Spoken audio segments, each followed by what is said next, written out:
От улыбок детей, кажется, засияла вся улица. С детским азартом и с нескрываемым весельем они прямо из машины разбирают понравившиеся разноцветные шарики. Ну а этот молодой человек, представившийся нам Умариком, как представитель семьи, принимает гостей из Назрановской администрации.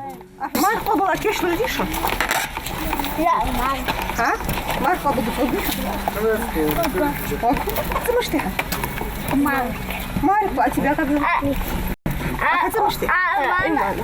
Имана. Так, Марку Абулхадусу? Хочешь, он Марку Абулхадусу? Нет, не знаю. А Заяндиева воспитывает 9 детей. Пока дети разбирают конфеты, гости выгружают перед домом продуктовый груз. Это пакеты с мясом, картофелем, несколько упаковок риса, гречневой крупы, макаронных изделий и овощей. Администрации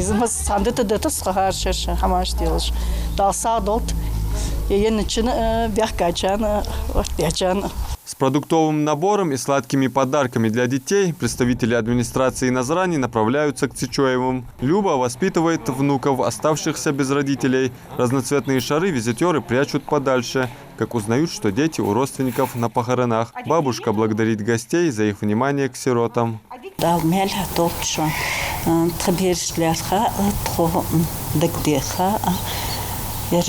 Дай боцы, что санах подявишь, что сакваться харквачер. Сахалч. Шикенки, таекты, шичудан дики.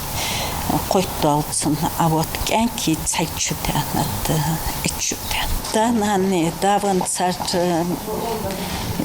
ищуды. С Нанина шутовал ханц августе шутовал Наня.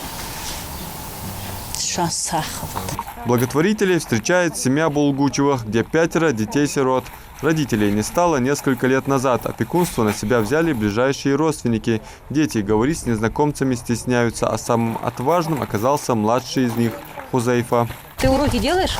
Ты в школу ходишь? Нет. Почему? Ты дистанционно занимаешься, да? Нет, мы в Турции учились. Да? А давно вы приехали в Турцию? Как-то 10, не 10, а 6 месяцев или 5. А ты раньше на Мархаш дома был? А? Ты первый раз на Мархаш дома? На Марх? Тут? Да. Первый раз? Да. Вызвать улыбку обездоленного и накормить малоимущего. Очень просто. Привнести радость можно одним словом или вниманием. Тем более в месяц Рамадан. Благотворители со списком адресов продолжают акцию. Мы посетили несколько малоимущих семей, многодетных семей, семей, в которых проживают дети-сироты. Также мы продолжаем эту акцию до конца месяца. Мы будем раздавать продуктовые наборы, для детей организовали подарки. Вчера в городе, в Доме культуры, который находится у нас в городе, проходило мероприятие для детей из этой категории семей, которые я озвучила. Мы им транслировали мультик на ингушском языке «Король лев». Также были предоставлены сладкие угощения. По словам представителей мэрии, такие благотворительные акции будут проводиться до конца месяца Рамадан. Адам Мережков, Адам Далаков. Новости 24.